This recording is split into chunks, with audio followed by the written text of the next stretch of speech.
Olá, boa noite.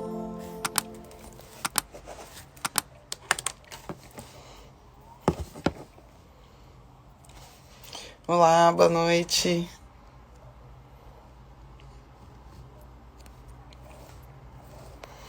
Vou colocar aqui o tema da nossa live. Mas aqui é só uma sugestão, tá? Provavelmente a gente vai ter outras coisas aí. Olá, sejam bem-vindos. Em primeiro lugar, boa noite. Tô super feliz com os stories de hoje. Nós tivemos bastante interação. Eu gosto bastante de fazer essa questão de perguntas e respostas, porque um dos objetivos, obviamente, da rede social é justamente informar, né? E informar o que as pessoas querem saber. Quando a gente abre as caixas de perguntas e respostas, isso fica muito mais sensível, né? Porque as pessoas fazem muitas perguntas e essas perguntas podem ser respondidas desde que, obviamente, não sejam perguntas individuais, né? Perguntas de casos específicos, porque para isso, do ponto de vista de responsabilidade mesmo, né? A gente deveria conhecer o caso, né? Não dá apenas, assim, em respostas de rede social, a gente desvendar um caso, né? Seria até pretensão minha. Mas eu gosto de fazer essas perguntas e respostas porque eu acho que às vezes a resposta de um pode ajudar a outro, né? Então a pessoa que está assistindo aí, que está olhando os stories, acaba tendo respondidas algumas perguntas que nem ele mesmo fez, né? Falou, olha que interessante, queria saber sobre isso, né? E não fez a pergunta, mas obteve a resposta. Então, muitas respostas acabam ajudando muita gente, né? E eu gosto disso, eu acho que a gente acaba cumprindo o nosso papel, que é o papel mesmo de informar, né? E teve uma pergunta hoje que eu achei interessante. Doutora, como eu sei a diferença entre hipercloridria e hipocloridria? Como vocês viram aí, eu coloquei o tema da live, cloridria. O que quer dizer isso? A primeira coisa que a gente tem que fazer é definir o que é cloridria. Toda vez que a gente está falando em cloridria e nos termos hipo, que é menos, hiper, que é mais, eu estou falando a respeito da formação de ácido no estômago. Então, nós nascemos com a capacidade de produzir ácido no estômago, o ácido clorídrico. Para isso, a gente tem uma célula, que se chama célula parietal, que funciona com um esquema de bomba que joga íon hidrogênio e íon cloro, que se juntam, fazendo ácido clorídrico, na luz do estômago, tá? Essa bomba é muito potente e gasta muita energia. Por que eu estou falando isso para vocês? Porque é importante a gente ter uma noçãozinha de fisiologia, que é a matéria que estuda como o corpo funciona normalmente. Então, normalmente, a gente tem essa célula, que se chama célula parietal, que produz, fica no corpo do estômago. O estômago é dividido em 3 regiões, antro, corpo e fundo. Essa célula parietal fica no corpo gástrico e ela produz ácido. Existem vários mecanismos que estimulam a produção de ácido. A presença de um neurotransmissor e um hormônio que se chama histamina. Segundo lugar, a presença da gastrina, que é um hormônio estimulador da formação de ácido, e o próprio nervo vago, que é o nervo que inerva o estômago, também tem um mecanismo de estimulação de produção de ácido através de um neurotransmissor que se chama acetilcolina. Então, eu tenho 3 mecanismos de estímulo da produção de ácido pela célula parietal. E por que eu tenho tudo isso? Porque a formação de ácido no estômago é muito importante para o processo digestivo. Eu preciso desse pH ácido no estômago para que eu transforme pepsinogênio em pepsina, que é a enzima que vai começar a digerir proteínas, e eu preciso desse pH ácido para estimular a produção de outras enzimas quando esse alimento que sair do estômago chegar no duodeno, que é a primeira porção do intestino delgado. Ali ele vai estimular uma cascata hormonal que vai desencadear também a liberação, por exemplo, do conteúdo da vesícula, da bile, vai estimular a liberação do suco pancreático. Tudo isso também é estimulado pelo ácido. Então, o ácido é muito importante para o processo digestivo. E ele é tão importante que eu tenho um hormônio, que é a gastrina, que a única função da gastrina é estimular a produção de ácido. De tão importante que é esse mecanismo. E esse mecanismo, ele demanda muita energia. Então, para eu produzir ácido numa quantidade satisfatória durante um dia inteiro, eu preciso, em média, de 1.500 calorias. É que a gente reabsorve no processo digestivo, obviamente, né? Não tenho esse balanço negativo. Mas é uma coisa que demanda muita energia. Então, do ponto de vista evolutivo, né, da própria espécie, se a produção de ácido não fosse importante, como ela demanda muita energia, a gente já viria na nossa evolução retirando esse mecanismo, porque ele seria contraproducente para a permanência de nós aqui na Terra, uma coisa que gasta tanta energia assim. E não é o que acontece, nós mantemos ao longo aí de milhares e milhares de anos a capacidade de produzir ácido. Então, porque evolutivamente a natureza considera isso importante. Então, a cloridria é o que se refere à presença do ácido clorídrico no estômago, tá? Os termos hipocloridria e hipercloridria, quer dizer hipo, quando há uma diminuição da produção desse ácido, que pode acontecer em termos de doença ou não, e eu posso ter a hipercloridria, que é quando eu produzo ácido demais, tá? Bem, quando isso acontece? Então, em primeiro lugar, a hipocloridria é muito mais comum do que a hipercloridria. É mais comum porque o ácido, como eu falei para vocês, demanda muita energia. Então, eu já gasto bastante com isso. Por que eu vou gastar mais ainda com isso? Né? Em algumas situações isso pode acontecer, que eu já vou falar para vocês. Mas o mais comum é a diminuição da produção de ácido, toda vez que eu estiver num mecanismo de economia de energia. Então, eu posso economizar energia no corpo inteiro, dentre as coisas que eu vou acabar economizando, também vai estar a produção de ácido, então eu vou diminuir um pouco, tá? A formação de ácido, não é que eu vou tirar o ácido, tá? Tô falando em situações normais.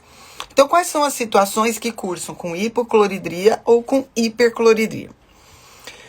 Hipocloridria. Hipocloridria é comum, por exemplo, no envelhecimento. Nós, quando passamos a partir dos 40 anos, vamos diminuindo como envelhecem todos os órgãos, o estômago também envelhece. Então, como eu diminuo a produção, por exemplo, dos hormônios ovarianos em nós mulheres, há uma tendência também a eu ir diminuindo a capacidade de produzir ácido no estômago, por envelhecimento do estômago. Então, isso é extremamente comum, né? Hoje a população vive muito mais do que 40 anos, né? Então, é muito comum. Segunda ocasião em que eu normalmente tenho diminuição da produção de ácido, quando eu tenho algumas privações nutricionais. Como tudo no nosso corpo, o ácido também é feito, aí todas as enzimas, de nutrientes, né? E eu preciso de energia para girar a bomba. Então, se eu tenho algumas coisas que me tiram a possibilidade de produzir ácido, como, por exemplo, deficiência de complexo B, deficiência de cálcio, deficiência de zinco, eu posso ter uma diminuição da produção de ácido, tá? Nessas situações. Qual outra situação que cursa com a diminuição de produção de ácido? Estresse. Estresse, na verdade, é uma das principais causas da diminuição da produção de ácido, tá? Porque no mecanismo de estresse, eu entro num modo de economia de energia e, com isso, um dos locais que eu vou atuar para diminuir a produção de ácido, de produção de energia, vai ser na produção de ácido. Então, o estresse prolongado pode cursar com hipocloridria, tá? Diminuição da produção de ácido, que pode ser um pouco mais aguda, como pode ser crônica, tá? O problema é que no estresse eu diminuo também a produção de muco, que protege o estômago, não diminuo só a produção de ácido, tá? Outra situação que causa hipocloridria é uma gastrite, que a gente chama de gastrite atrófica, que é uma gastrite autoimune, é uma doença autoimune. Acomete mais mulheres e também mais a partir dos 40 anos, tá? Então, é uma doença que anticorpos são produzidos contra a célula parietal que produz ácido e vai destruindo ao longo do tempo essas células até que você perde a capacidade de produzir ácido, tá? E a causa mais comum de hipocloridria na sociedade é o uso dos inibidores de bomba de prótons de forma inadvertida, sistemática, crônica e não reavaliada ao longo do tempo. Então, eu comecei a usar um inibidor de bombas de prótons, um prazol, para a cicatrização de uma doença, para a cicatrização de uma lesão e tal, e aquilo acabou se estendendo e eu passei a usar o inibidor de bomba de prótons por mais de 90 dias. A partir de 90 dias de uso, é considerado uso crônico, tá? Então, essas são as situações em que eu tenho diminuição da produção de ácido. Qual é o problema de eu diminuir a produção de ácido, Denise? O grande problema é que o processo digestivo depende desse ácido. Então, tudo que depende do ácido, por exemplo, a digestão de proteínas, e a obtenção dos aminoácidos, né, que são essenciais para a formação de neurotransmissor, que são essenciais para os processos de detox no fígado, que são essenciais para a formação dos anexos, então pele, cabelo, unha. Eu posso começar a ter comprometimento disso, tá? A digestão proteica, a produção de músculo, então eu começo a ter sarcopenia, a absorção de cálcio, eu começo a ter osteoporose. Então, a hipocloridria de forma crônica não cuidada leva a uma série de privações que vão, por sua vez, levar uma série de consequências negativas, né? Então, processos mentais, osteoporose, sarcopenia, problemas para fazer detox no fígado, problemas aí com os anexos, cabelo, unha, pele, flacidez. Então, tudo isso pode vir com o tempo de hipocloridria, tá? Quais são as situações em que eu tenho hipercloridria, ou seja, aumento da produção de ácido? A hipercloridria é causada, muito menos frequente, por algumas situações. Primeira delas, tabagismo, tá? Quem fuma leva fumaça também para o estômago e isso causa um estímulo do circuito aí de produção de ácido.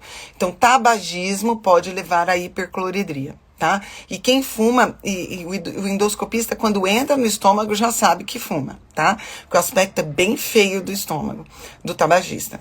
Então, tabagismo pode cursar com um aumento da produção de ácido, tá? Segunda coisa que pode causar aumento da produção de ácido, a infecção aguda pelo H. pylori. Né? A bactéria Helicobacter pylori, ela normalmente começa a sua infecção na região do antro gástrico, onde estão as células G produtoras de gastrina, e pode levar a um aumento da gastrina e, com isso, um aumento da produção de ácido. Então, principalmente as infecções agudas, os subagudas de H. pylori, podem causar aumento da produção de ácido. Existe uma outra doença que, na verdade, é uma síndrome, se chama síndrome de Zolliger-Ellison, que existe um tumor que é produtor de gastrina. E esse tumor, normalmente, não está no estômago. Esse tumor, normalmente, o mais comum é que esteja no pâncreas. E, muitas vezes, esse tumor é microscópico. Quando eu tenho um tumor microscópico, fica difícil eu localizá-lo. Hoje em dia, com as técnicas de medicina nuclear, né, de cintilografia, fica mais fácil encontrar esse tumor. Mas é relativamente difícil encontrar. A síndrome de Zolliger-Ellison, então, ela cursa com o aumento da produção de ácido, que não para. Então, é muito grave. Normalmente são histórias assim, desde criança, porque são tumores benignos, tá? Mas o comportamento acaba se tornando maligno, não porque ele faz metástase, mas porque ele causa tanta produção de ácido que vai causando úlceras de repetição, tá? Ele causa uma hipertrofia também da mucosa do estômago, que a gente chama de gastrite de pregas gigantes, por causa desse aumento da gastrina. Então é bem complicado, são pacientes difíceis de cuidar e eles são os pacientes que têm de maior necessidade do uso de inibidores de bomba de prótons, tá? Porque muitas vezes fica difícil a gente identificar onde está esse tumor produtor de gastrina. E aí tem que ficar o tempo todo inibindo a produção do ácido. É a gastrina tentando subir e o pantoprazol, o omeprazol, qualquer prazol aí, tentando diminuir a produção de ácido. Então é uma briga danada, tá? Então isso causa hipercloridria. Então eu falei duas situações, tá? Síndrome de Zolliger-Ellin, três, desculpa. O tabagismo e a infecção aguda pelo H. pylori.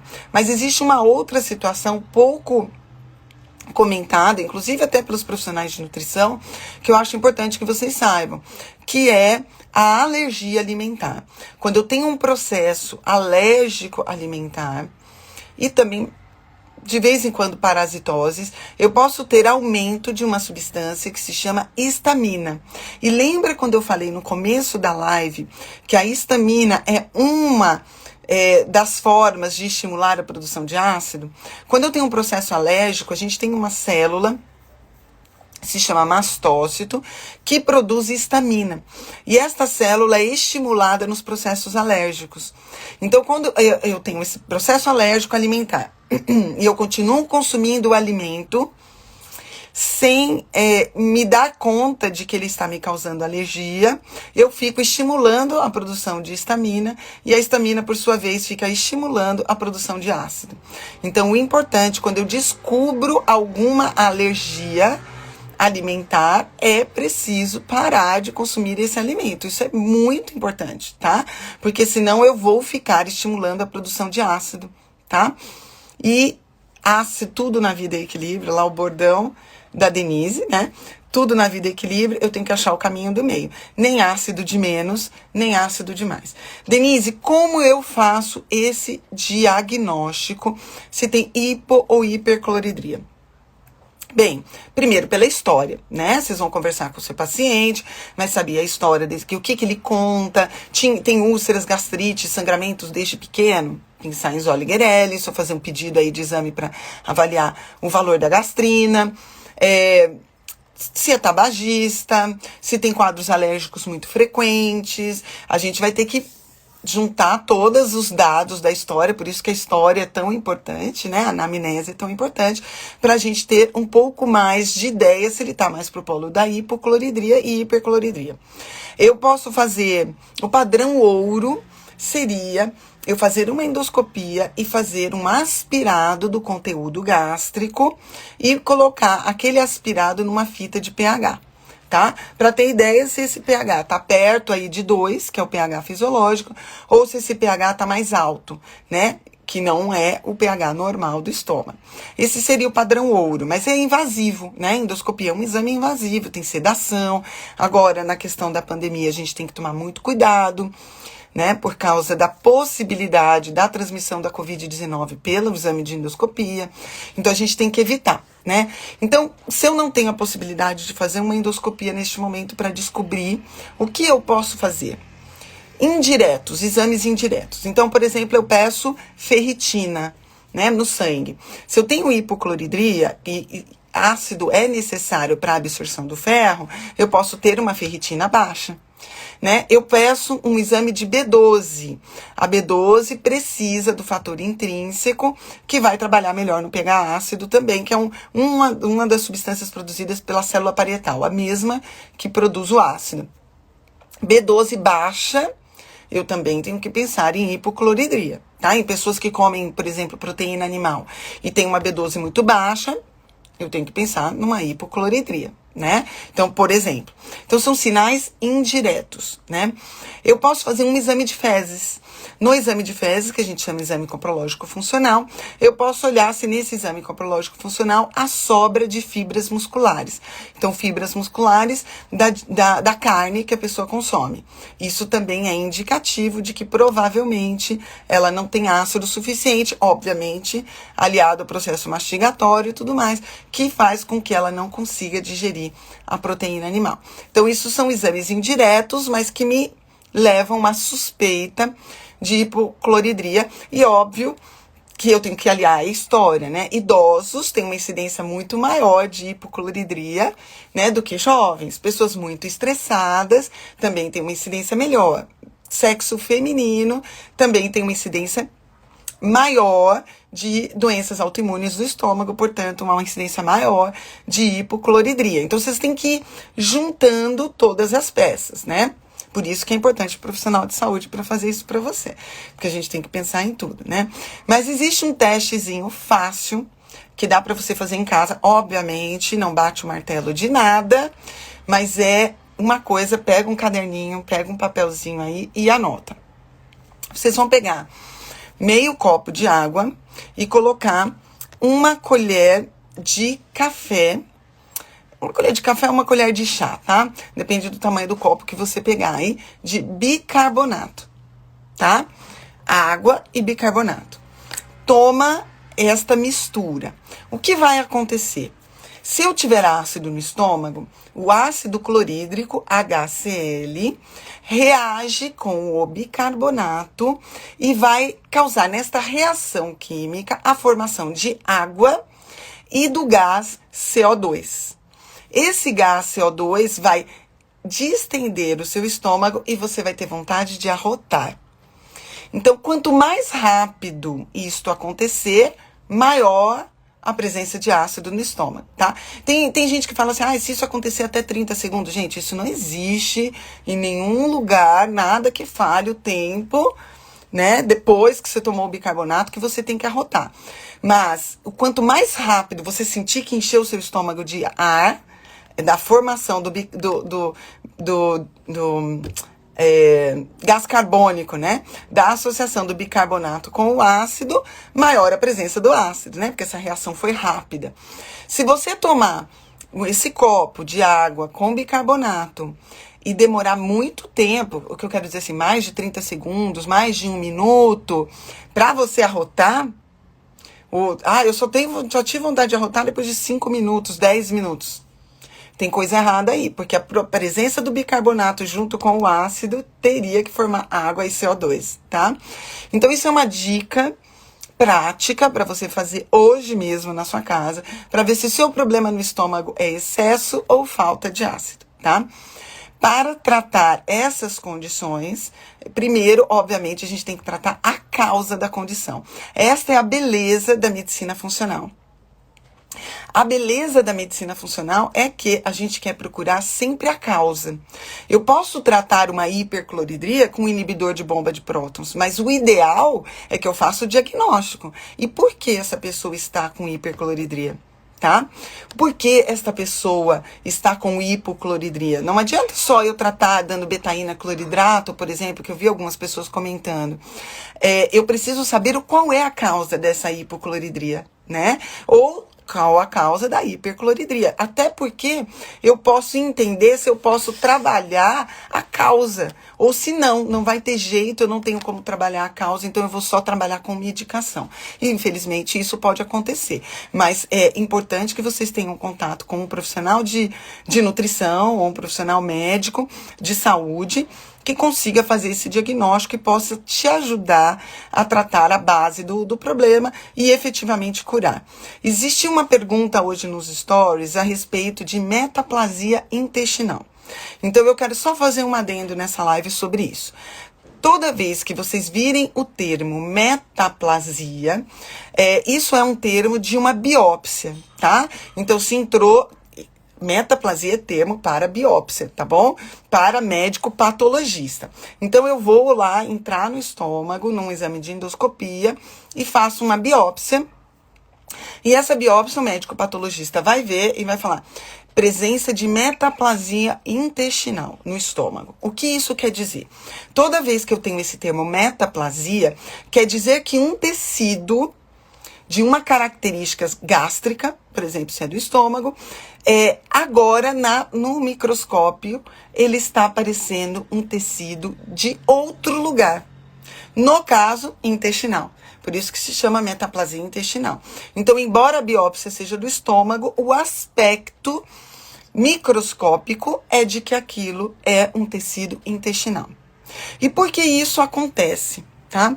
Se eu tenho uma hipocloridria a longo prazo, por exemplo, um idoso, uma pessoa até que inibiu a produção de ácido, uma pessoa estressada cronicamente, deficiente em nutrientes, essa pessoa pode ter o pH gástrico tão básico, ter subido tanto o pH gástrico, que é como se o seu estômago falasse assim, olha, eu não preciso desse tecido que resiste a ácido. Podemos nos tornar um tecido que resiste a pH básico, como, por exemplo, o tecido do intestino. Então, toda vez que eu tiver uma biópsia mostrando metaplasia intestinal, atenção, a metaplasia intestinal é apenas mais um sintoma, tá? Não tem gravidade alguma. Mas eu tenho que prestar atenção. Toda vez que eu tenho uma hipocloridria sustentada de tal forma que até faz uma formação de metaplasia intestinal, isso me mostra que há um processo de deficiência digestiva. E essa deficiência digestiva, além de me levar à deficiência de nutrientes com o passar do tempo, essa deficiência digestiva também pode me levar à disbiose. E essa deficiência digestiva associada à disbiose, dependendo do que essa pessoa come, há um processo de fermentação muito importante. E esse processo de fermentação muito importante pode gerar a presença de substâncias dentro do sistema digestivo que não são desejáveis. E algumas dessas substâncias também têm efeito carcinogênico, ou seja, estimulante de câncer. Então, toda vez que eu tenho uma metaplasia intestinal, não é câncer, tá bom? Não tem gravidade a metaplasia em si, mas eu tenho que fazer todo raciocínio que envolve esse achado. Só cuidado com isso, tá bom?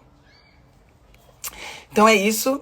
Meus queridos, boa noite. Espero que essa live tenha ajudado bastante gente. Gostaria de agradecer todos que interagiram nos nossos stories hoje. Tivemos aí, até agora há pouco, mais de 8.000 interações nos stories. Eu não consegui responder todo mundo. É óbvio, né? E olha que eu passei grande parte do meu dia respondendo, mas eu acho que eu peguei as questões mais... que tinham maior relevância para a sociedade como um todo. Espero que eu tenha conseguido ajudar bastante gente. Gostaria de agradecer, como sempre, o carinho de vocês. E gostaria de pedir que vocês colocassem aí na setinha, compartilhassem essa live com seus amigos, com seus familiares, inclusive com os profissionais de nutrição aí, porque eu acho que são os profissionais que vão mais aproveitar uma live como essa, e eu agradeço a todos vocês mais uma vez, tá bom? Um abraço, tudo de bom para vocês. Boa noite.